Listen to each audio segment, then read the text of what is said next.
This conference will now be recorded. हमारा जो concept है वो है हाउ टू फाइंड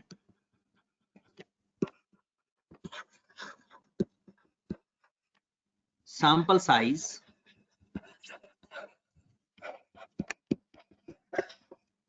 और to find sample size in estimation के टॉपिक के अंदर हम सैंपल साइज कैसे फाइंड करेंगे कि हर टॉपिक के अंदर सैंपल साइज फाइंड करने का एक अपना तरीका हुआ करेगा। एस्टिमेशन के अंदर सैंपल साइज फाइंड करने के दो तरीके हैं। n is equal to z alpha by 2 sigma over e whole का square, z alpha by 2 sigma over e whole का स्क्वायर। पेपर में 99.99% यही आता है सवाल, मतलब सबसे ज्यादा ये पेपर में क्वेश्चन अगर सैंपल साइज फाइंड करना आता है तो इस फार्मूले से आता है। लेकिन एक और भी फार्मूला बनता है इसका, z alpha by 2 under root P Q over e whole का स्क्वायर। अब आपको पता तो चल गया होगा कि ये कब लगता है, अगर प्रोपोर्शन का केस होगा। प्रोपोर्शन के केस में ये फार्मूला लगेगा, जो कि आज तक आई कैप के जितने भी एग्जाम हुए हैं, ये एमसीक्यूज होने से पहले भी और एमसीक्यूज होने के बाद भी सिर्फ एक दफा पेपर में ये क्वेश्चन आया हो, ठीक है। और ज्यादातर बाकी जितनी दफा भी सैंपल साइज फाइंड करना आया है वो इसी मेथड से ही आया है। डन होगी बात। इसके अंदर z अल्फा बाय 2 की वैल्यू आपको फाइंड करनी आती है। स्टैंडर्ड डेविएशन क्वेश्चन के अंदर गिवन होगा, और ये जो e है, और इन दोनों के अंदर e के बारे में सुन लें कि ये क्या होगा। e एक्चुअल में होता है सैंपलिंग एरर। क्या होता है ये? Sampling error. और आपको पता है सैंपलिंग एरर क्या होता है? इसको हम कह सकते हैं कि x बार माइनस म्यू। x बार माइनस म्यू का मतलब क्या है? पॉपुलेशन मीन और सैंपल मीन का डिफरेंस। पॉपुलेशन मीन या सैंपल मीन का डिफरेंस, या इसको कह सकते हो आप डिफरेंस बिटवीन पॉपुलेशन पैरामीटर या population value and sample statistic.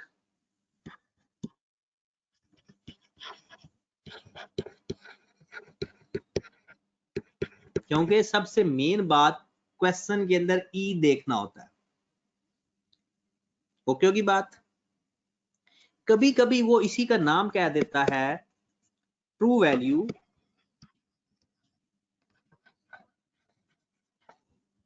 With in a range.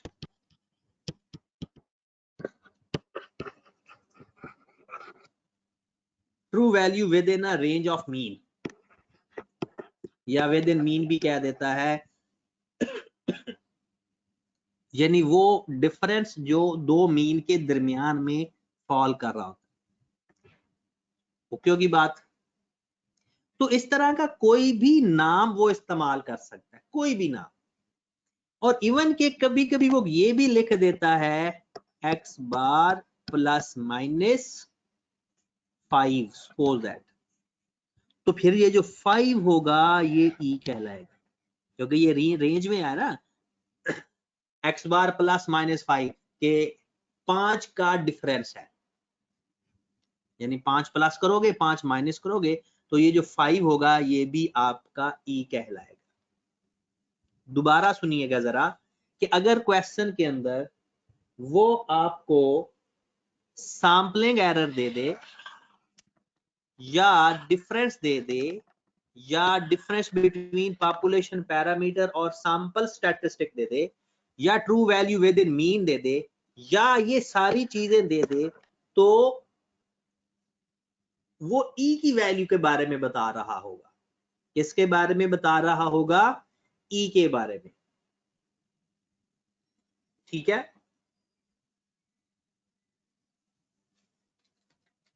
Okay होगी बात?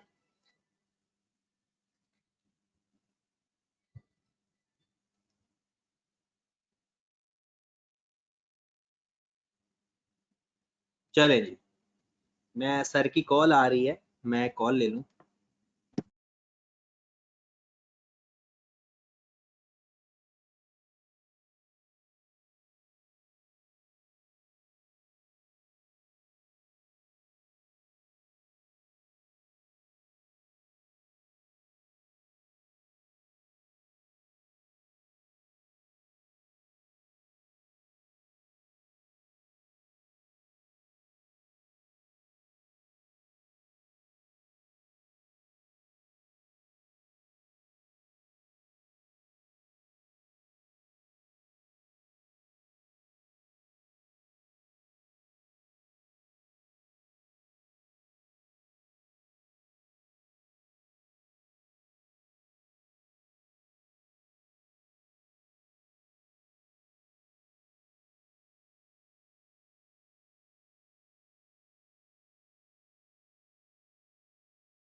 सर आपकी आवाज नहीं आ रही।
सर आवाज नहीं आ रही है।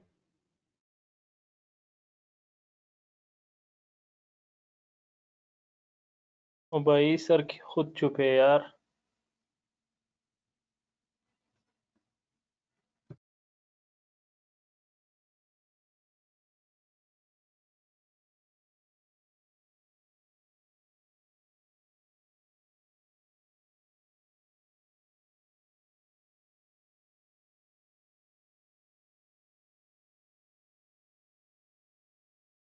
हाँ जी मेरे भाई, अब आवाज आ गई है। चलें जी, इसकी कैलकुलेशन करते हैं। बताओ n कितना आ रहा है। वरना सर की कॉल आ गई थी, इसलिए मैं साथ साथ मैंने कहा चलो उस क्वेश्चन तो लिखना है, वो लिख लेते हैं।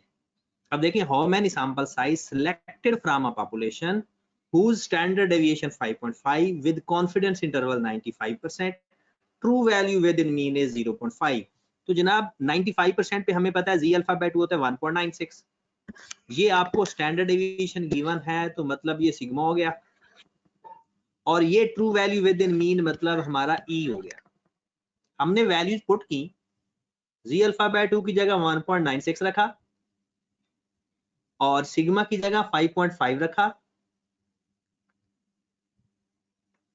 डानो की बात, और डिवाइड हमने कर दिया 0.5 पे। जो आंसर आ गया उसका फिर हमने स्क्वायर भी लेना है। तो कितना आंसर आ रहा है? 465।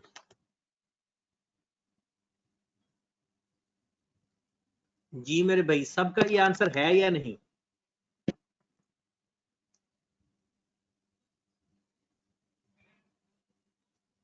लो, रिमजा ने तो पहले भी आंसर निकाल दिया हुआ है। चलें जी, ओके होगी बात। अब बताएं कि अगर किसी क्वेश्चन में कोई मसला है किसी को, तो वो पूछ ले। जी मेरे भाई, ओके है तो आगे चलते हैं। सर मुझे वो लास्ट वाला स्टेटमेंट समझ में नहीं आता। कौन सा statement? X bar plus minus बार। हाँ, इसमें ना कभी कभी ये ई के डिफरेंट नाम है। ई को कभी वो कहेगा कि सैंपलिंग एरर इतना है, तो वो ई की वैल्यू होगी। कभी वो कहेगा डिफरेंस बिटवीन पॉपुलेशन पैरामीटर और सैंपल स्टैटिस्टिक, या पॉपुलेशन मीन और सैंपल मीन के बारे में डिफरेंस बता देगा, वो भी ई की वैल्यू होगी। कभी वो कहेगा true value within mean, वो भी हमारा ई होगा। कभी वो कहेगा एक्स बार प्लस माइनस 5, तो जो मीन के अंदर प्लस माइनस वैल्यू हो रही होगी वो भी ई होगा। तो ये ई के मुख्तलिफ नाम गिवन होंगे आपको क्वेश्चन के अंदर। जी आशिर, सर ई की वैल्यू गिवन होगी या फाइंड करना पड़ेगी? गिवन होगी। फाइंड हमें सैंपल साइज करना होगा। ठीक है सर। अगला सवाल लिखें। अब ये सारे सवाल आपने करने हैं, तो 4-5 क्वेश्चन कर लेते हैं। नेक्स्ट क्वेश्चन पे आओ मेरे भाई। How many sample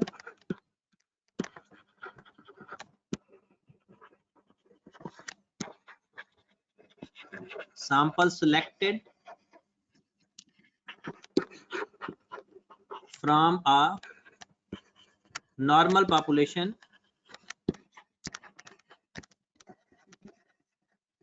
whose standard deviation is 49 and sampling error is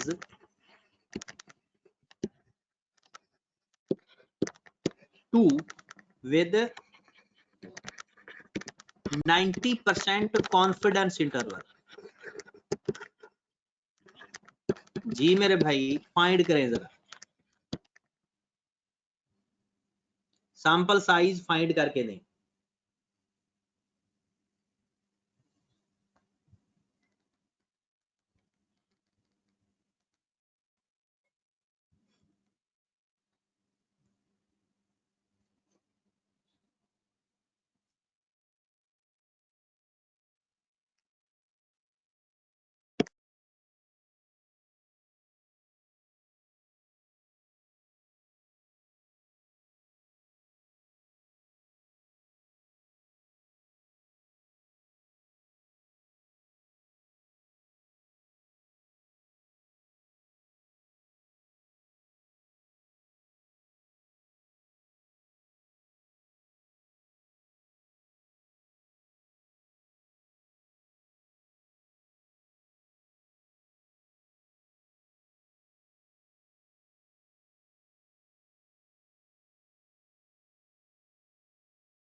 हाँ जी, सैंपल साइज आ गया जनाब 1624.29। चेक कर लेते हैं। n is equal to z alpha by 2 sigma over e whole का स्क्वायर। इसमें 1.645 है z अल्फा बाय 2 की वैल्यू, सिग्मा हमारे पास 49 हुआ और स्टैंडर्ड एरर हमारे पास 2 हुआ, राइट। तो 1.645 को मल्टीप्लाई किया 49 पे और डिवाइड कर दिया 2 पे, जो आंसर आया उसका हमने स्क्वायर लेना है। स्क्वायर लेना नहीं भूलना, क्योंकि पेपर में दोनों आंसर होते हैं। ओके होगी बात? आगे चले फिर अगला सवाल लिखें, और मैं ये देखता हूं कि ये सवाल किसका ठीक होता है। How many sample of size selected from a normal population in which difference between population mean and sample mean is not more than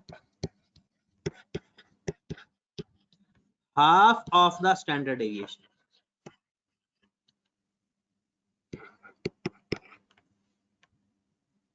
And confidence interval is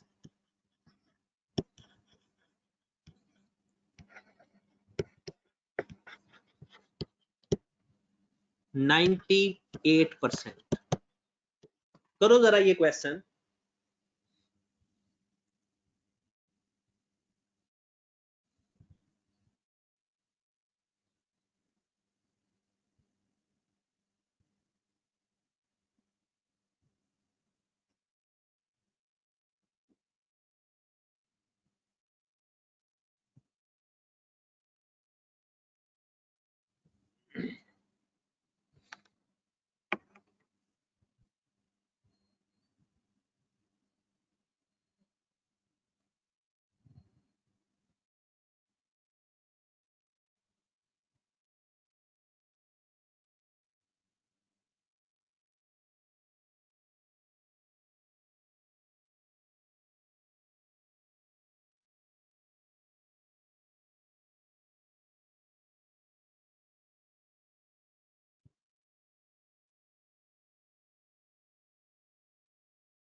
Umar का आंसर आया है 21.7,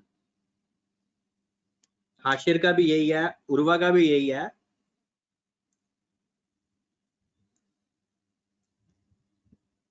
कुछ लोग कहते हैं स्टैंडर्ड डेविएशन की वैल्यू नहीं given.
हाँ जी जनाब, कुछ लोगों का ये बयान आया है सामने कि सर स्टैंडर्ड डेविएशन की वैल्यू नहीं गिवन, तो ना सही, हम लेट भी कर सकते हैं और हम स्टैंडर्ड डेविएशन की जगह as it is standard deviation भी लिख सकते हैं।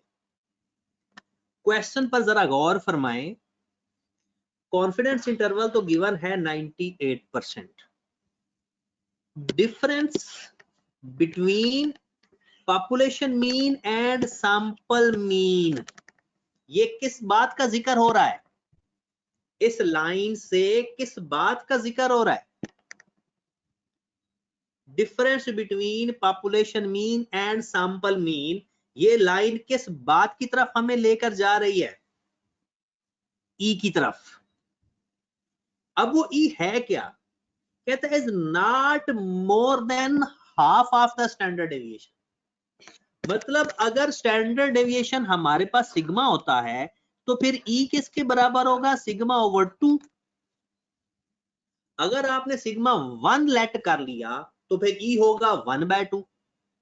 अगर सिग्मा क्वेश्चन के अंदर नहीं गिवन आपको तो ना सही, हम सिग्मा लेट कर लेते हैं 1, तो फिर ई हमारे पास होगा 1/2। अब जो भी लेट करोगे आंसर पे कोई फर्क नहीं पड़ेगा, और अगर लेट नहीं करना चाहते तो भी ठीक है, आप एज इट इज सिग्मा को सिग्मा रखोगे तब भी सिग्मा से सिग्मा कैंसिल हो जाएगा। अब हमारा एन का फार्मूला है, एन का फार्मूला बनता है हमारा जी अल्फा/2 स्टैंडर्ड डेविएशन ओवर ई होल का स्क्वायर। जी अल्फा/2 है 2.33, सिग्मा हमने 1 लेट किया तो ई हो गया 0.5, इसका स्क्वायर। तो 2.33 को डिवाइड करेंगे 0.5 पे, जो आंसर आएगा उसका स्क्वायर लेंगे, तो आंसर आ रहा है 21.7156 या अप्रोक्सीमेटली 22। डन होगी बात जी? सैंपल साइज की समझ लग गई सबको? कोई ऐसा बंदा मेरे सामने आए जिसको सैंपल साइज फाइंड करने में इशू अभी भी है तो उसका मसला हल कर लेते हैं। चले जी, सारी चुप हैं या समझ लग गई या बिल्कुल ही समझ नहीं लगी? अगले सवाल पे जाते हैं और ये सैंपल साइज का लास्ट क्वेश्चन, सैंपल साइज का लास्ट क्वेश्चन जी। उसामा कह रहा है कि एरर, किस चीज के एरर की बात कर रहे हो उसामा भाई? अगला सवाल है हमारे पास,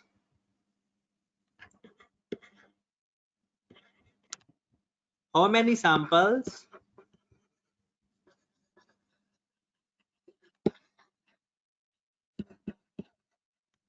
are selected from a normal population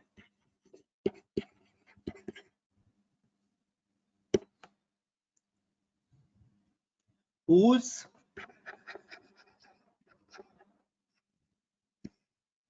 sampling error is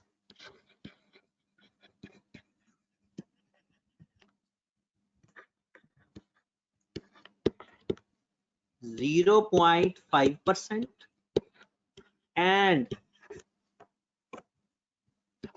population proportion for boys is 2.5%.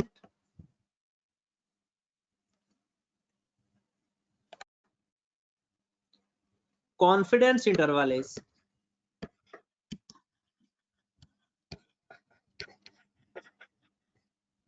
99%. जल्दी से मुझे इसका सैंपल साइज कोई फाइंड करके दे तो पता चले।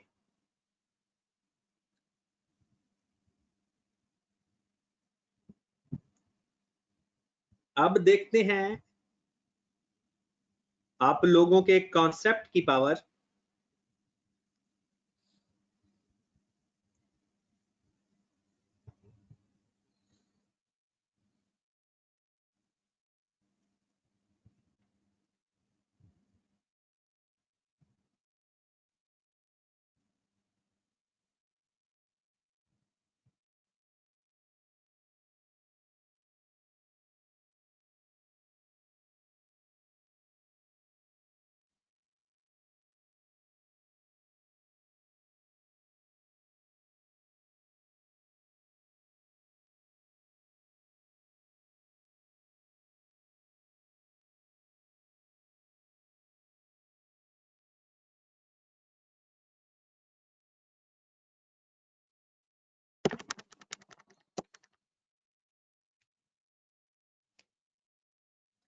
मोहम्मद अली ने पिछले सवाल पूछा था कि सर स्टैंडर्ड डेविएशन 2 भी लगाया था तो आंसर सेम आएगा।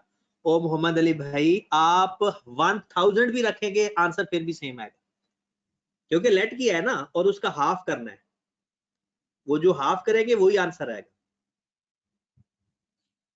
उर्वा कह रही है कि आंसर बड़ा अजीब सा आ रहा है, वो वैल्यू अज्यूम किया है ना तो इसलिए अजीब सा आंसर आ रहा है। मैं वैसे एक तरीकाकार बता देता हूं। इसमें हमारा P था 0.025, 2.5% था ना। P हमारा क्या था 2.5%, तो वो आ गया 0.025। Q हमारा कितना हो जाएगा 0.975। E इसके अंदर है 0.5%, मतलब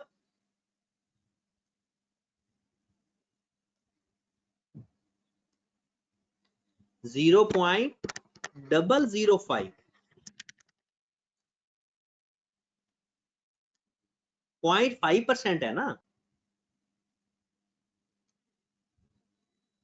0.005। और 99% पे ये होता है 2.58। लो मेरे भाई आ जाओ जरा n की तरफ। पॉपुलेशन प्रोपोर्शन के केस में फार्मूला होता है √PQ ओवर E होल का स्क्वायर। डन होगी बात। अब इसमें वैल्यूज पुट करो। Z अल्फा बाय 2 है 2.58, under root 0.025 multiplied by 0.975 over 0.005 whole का स्क्वायर।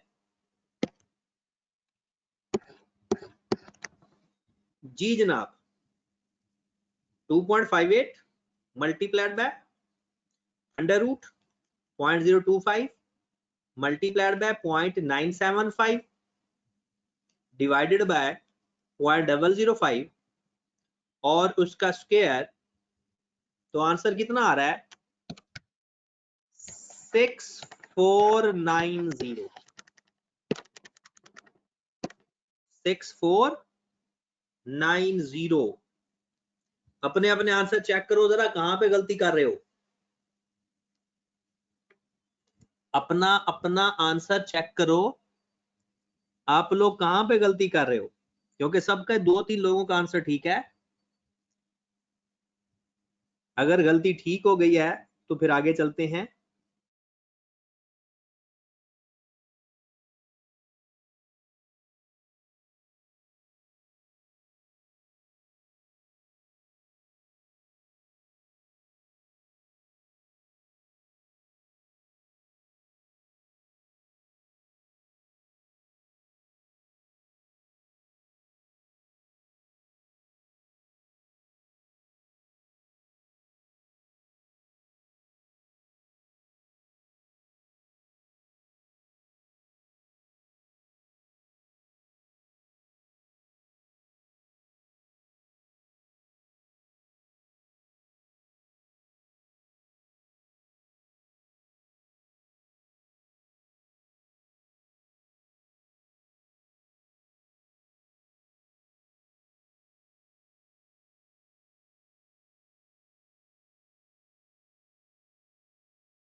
सबका आंसर कंफर्म हो गया या नहीं?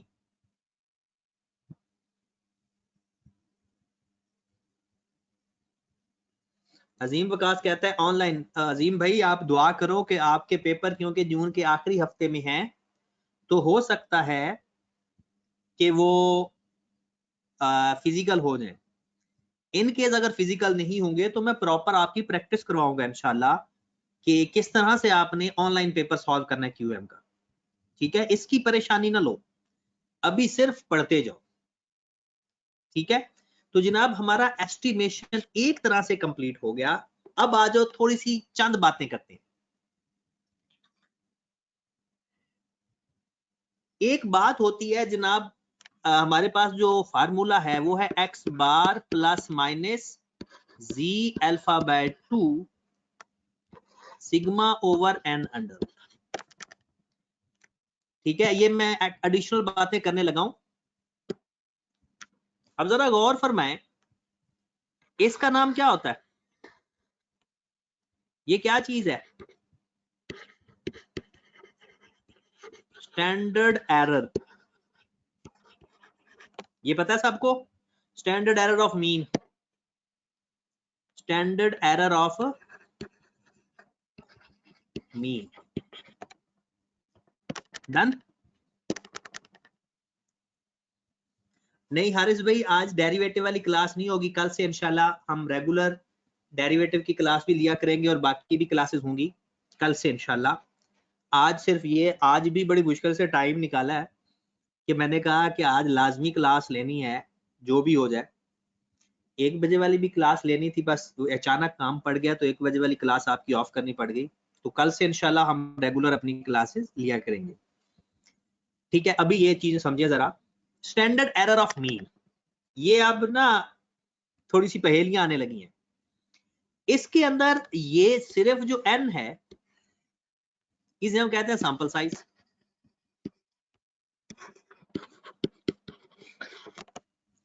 उसके बाद इसके अंदर एक रेंज आती है।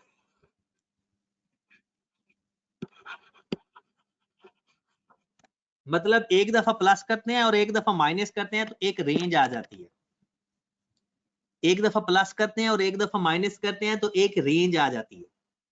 आपने मुझे ये बताना है, अगर रेंज ज्यादा बड़ी हो, मतलब मैं रेंज लिख देता हूं, एक छोटी वैल्यू 5 आ गई, बड़ी वैल्यू 10 आ गई, या छोटी वैल्यू 2 आ गई, बड़ी वैल्यू 20 आ गई, इसमें किसकी रेंज ज्यादा है, ऊपर वाले की नीचे वाले की? रेंज किसकी ज्यादा है? रेंज है नीचे वाले की ज्यादा। डन? ओके, अब मुझे ये बताएं इन दोनों में कॉन्फिडेंस इंटरवल किस में ज्यादा होगा? यानी कॉन्फिडेंस इंटरवल ज्यादा होने में रेंज कम होती है या कम होने पे रेंज ज्यादा होती है? कॉन्फिडेंस इंटरवल अगर ज्यादा हो तो रेंज कौन सी बनेगी? कॉन्फिडेंस इंटरवल कम हो तो रेंज कौन सी बनेगी? कॉन्फिडेंस इंटरवल की बात हो रही है, जैसे 90%, 95%, ये हायर कॉन्फिडेंस इंटरवल है।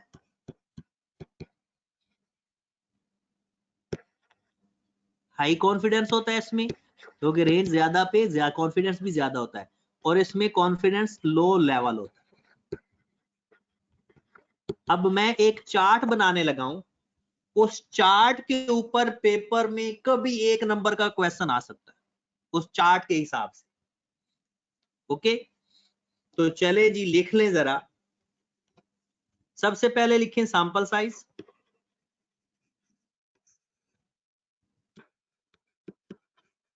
मतलब कि n।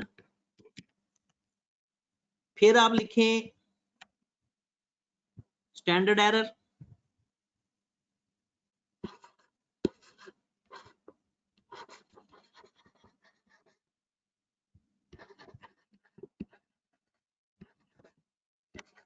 मतलब के sigma over N under root. फिर लिखें रेंज,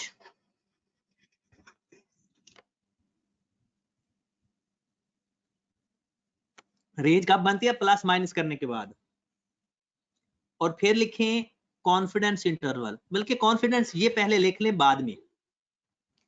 अगर सैंपल साइज इनके ज्यादा होगा, सैंपल साइज ज्यादा होगा, स्टैंडर्ड एरर कम होगा। सैंपल साइज ज्यादा होगा, आपको पता है स्टैंडर्ड एरर कम होगा, और रेंज आपकी नैरो हो जाएगी। नैरो का मतलब पता है ना, कम हो जाएगी। अब इन तीनों का आपस में रिलेशन है। सैंपल साइज ज्यादा होने से रेंज नैरो हो जाती है, ये डायरेक्ट भी रिलेशन आप बता सकते हो। सैंपल साइज ज्यादा होने से जो रेंज बनेगी वो नैरो हो जाएगी, जिसके ऊपर कॉन्फिडेंस कम हो जाएगा, क्योंकि आपको पता है कॉन्फिडेंस कम हो जाएगा। क्योंकि कॉन्फिडेंस कम होने से इसमें से आपको पेपर में सिर्फ दो रिलेशन आएंगे। वो कहेगा जनाब सैंपल साइज बढ़ रहा है, बताओ कॉन्फिडेंस इंटरवल कम होगा या ज्यादा। तो सैंपल साइज बढ़ने से रेंज कम हो जाती है, कॉन्फिडेंस इंटरवल भी कम हो जाएगा। कॉन्फिडेंस इंटरवल भी तो रेंज को ही कहते हैं। कॉन्फिडेंस इंटरवल रेंज को ही तो कहा जाता है। नैरो रेंज का मतलब है पहले से रेंज कम हो जाएगी। कॉन्फिडेंस इंटरवल की बात हो रही है, लेवल ऑफ कॉन्फिडेंस की बात नहीं हो रही, वो 90% की बात नहीं हो रही। वो उसके बाद अगर सैंपल साइज कम होगा तो स्टैंडर्ड एरर ऑटोमेटिकली ज्यादा होगा, रेंज आपकी पहले से वाइडर हो जाएगी, मतलब बढ़ जाएगी। रेंज बढ़ेगी तो इंटरवल भी आपका पहले से बढ़ जाएगा। पेपर में कोई एक बता देगा जी स्टैंडर्ड एरर में ये मसला है, सैंपल साइज कम हो रहा है, ज्यादा हो रहा है, और उसका किसी और के साथ आपका लिंक बनवा लेगा, तो सैंपल साइज बढ़ेगा, स्टैंडर्ड एरर कम होगा, रेंज नैरो होगी, और इंटरवल भी कम होगा, कॉन्फिडेंस इंटरवल। ठीक होगी बात। फिर सैंपल साइज कम होगा, स्टैंडर्ड एरर आपको पता है ज्यादा होगा, रेंज पहले से ज्यादा हो जाएगी, और कॉन्फिडेंस इंटरवल भी ज्यादा होगा क्योंकि वाइडर रेंज है। ये तो बात एक चार्ट बन गया, और मुझे उम्मीद है कि ये आपको बात समझ भी लग रही होगी। उसके बाद नेक्स्ट आ जाएं, एक और टेबल भी है, लेवल ऑफ कॉन्फिडेंस। पहले जो मैंने लिखा था वो लेवल ऑफ कॉन्फिडेंस नहीं था, वो था कॉन्फिडेंस इंटरवल, वो रेंज की बात हो रही थी। और यहां पर आप लिख लो रेंज या कॉन्फिडेंस इंटरवल, एक ही बात होती है।